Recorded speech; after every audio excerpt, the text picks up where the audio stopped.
What's up, guys? Back with a new vid, and this is a lap of Clark. First time you heard my voice, right? And coming into the first corner, you wanna take it flat, smooth turn-in, just like every driver does. Don't hit the turn to exit curb through there. Just brake a little bit there. Then you wanna hit the curbs, not like me. Great exit through there. Could have hit the curbs and go wider and more speed. Straight line that last corner. This is a hairpin.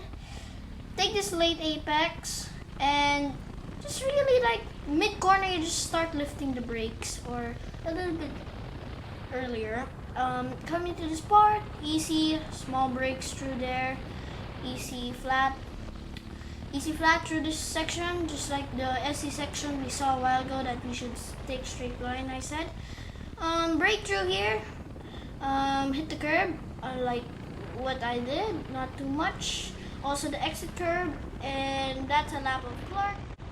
Please subscribe to the channel, and bye for now.